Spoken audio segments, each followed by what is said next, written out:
বেঙ্গালুরুর পদপিষ্ট হওয়ার ঘটনায় বড় পদক্ষেপ। পদত্যাগ করলেন কর্ণাটক স্টেট ক্রিকেট অ্যাসোসিয়েশনের সচিব এবং কোষাধ্যক্ষ।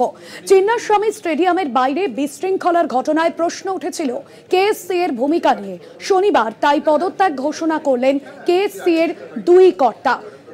আমরা যে ছবি দেখেছিলাম যেখানে 11 জন পদপিষ্ট হয়ে মৃত্যুর ঘটনায় এবার বড় পদক্ষেপ নেওয়া হলো। পদত্যাগ করলেন কর্ণাটক স্টেট ক্রিকেট অ্যাসোসিয়েশনের সচিব এবং কোষাধ্যক্ষ। চিন্নাস্বামী স্টেডিয়ামের বাইরে বিশৃঙ্খলার ঘটনাতেই প্রশ্ন উঠেছিল কেএসসি এর ভূমিকা নিয়ে। আমার সঙ্গে রয়েছেন নিউজরুম থেকে প্রতিনিধি অরিত্র ঘোষ। অরিত্র, এর আগে কেএসসি এর ভূমিকা নিয়ে ঘটনার পর প্রশ্ন উঠেছিল এবং সচিব ও কোষাধ্যক্ষ কর্ণাটক ক্রিকেট অ্যাসোসিয়েশনের তারা পদত্যাগ করলেন। এখনো পর্যন্ত এই বিষয়ে তারা পদত্যাগের পর কি বলছেন, তাদের ঠিক কি কারণে এই সিদ্ধান্ত? দেখো, এই যে ঘটনা পদপিষ্ট হয়ে 11 জনের মৃত্যুর ঘটনা, সেই ঘটনার পর একদিকে যেমন royal Challengers Bangalore team management এবং তাদের বিরুদ্ধে প্রশ্নের আঙুল উঠতে শুরু করেছিল, ঠিক একইভাবে কেএসসিএ অর্থাৎ কর্ণাটক স্টেট ক্রিকেট অ্যাসোসিয়েশন, যাদের আন্ডারে এই চিন্নাস্বামী স্টেডিয়াম রয়েছে, তাদের দিকেও একাধিক প্রশ্নের আঙুল উঠেছিল। এবং যেটা ব্যাঙ্গালোর সিটি পুলিশ সূত্রে আমরা খবর পাচ্ছি যে গত বৃহস্পতিবার রাত্রে বিভিন্ন জায়গায় তল্লাশি অভিযান চালানো হয়েছিল কাবন পার্ক থানার পুলিশের তরফ থেকে। কেন তল্লাশি চালানো হয়েছিল? কারণ এই কাবন পার্ক থানা এই যে পদপিষ্ট হওয়ার ঘটনা, সেই ঘটনাতে একটি স্বতঃপ্রণোদিত মামলা রুজু করেছে, সুমোটো অ্যাকশন নিয়েছে তারা।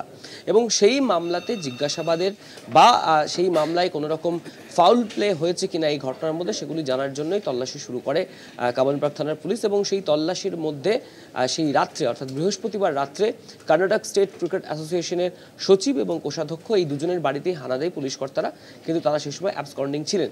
এবং তারপরে যেটা গতকাল দেখা গেল যে এই আরসিবির মার্কেটিং হেড যিনি রয়েছেন নিখিল সোসালে, তাকে বিমানবন্দর থেকে গ্রেপ্তার করা হয়। যেটা পুলিশ সূত্রে খবর, সে দুবাই পালিয়ে যাওয়ার একটা পরিকল্পনা করেছিল, সেই সময়তেই পুলিশ তাকে গ্রেপ্তার করে। একই সাথে আরসিবির যারা ইভেন্ট ম্যানেজমেন্ট সংস্থা রয়েছে ডিএনএ এন্টারটেনমেন্ট প্রাইভেট লিমিটেড এবং যারা সম্প্রচারকারী সংস্থা, সেই সংস্থার 3 জন কর্মকর্তাকেও গ্রেপ্তার করা হয়েছে এবং যারা এই মুহূর্তে 14 দিনের বিচার বিভাগীয় যে হেফাজত, সেই হেফাজতেই রয়েছেন।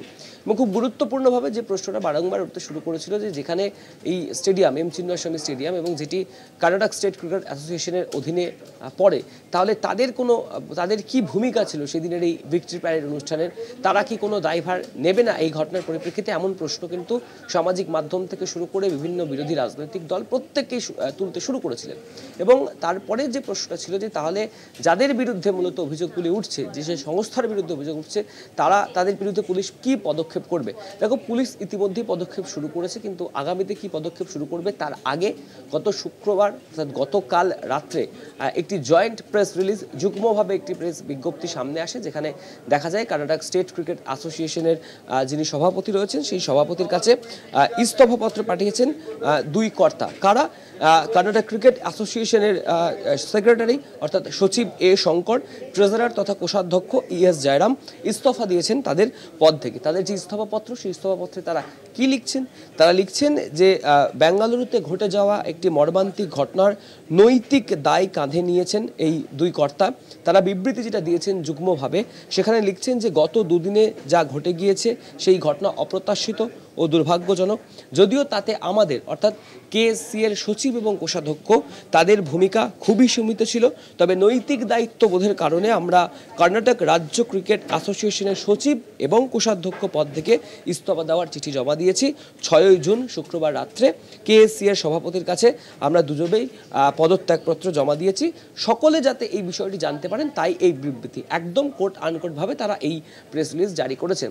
আর এই পদত্যাগপত্র জমা দেওয়া এবং ইস্তফা দেওয়ার পরেই যে প্রশ্নটা স্বাভাবিকভাবে উঠতে শুরু করেছে যে তাহলে কি এবার কাবন পার্ক থানার পুলিশের তরফ থেকে বড় কোনো পদক্ষেপ করা হবে এই কর্ণাটক স্টেট ক্রিকেট অ্যাসোসিয়েশনের এই দুই কর্তার বিরুদ্ধে, নাকি গ্রেপ্তারি এড়াতে, দায়ভার ঝেড়ে ফেলে দিতে এই ধরনের পদত্যাগ বা ইস্তফার সিদ্ধান্ত নিলেন এই দুই কর্তা? এই প্রশ্ন কিন্তু ইতিমধ্যে সামনে উঠতে শুরু করেছে। ধন্যবাদ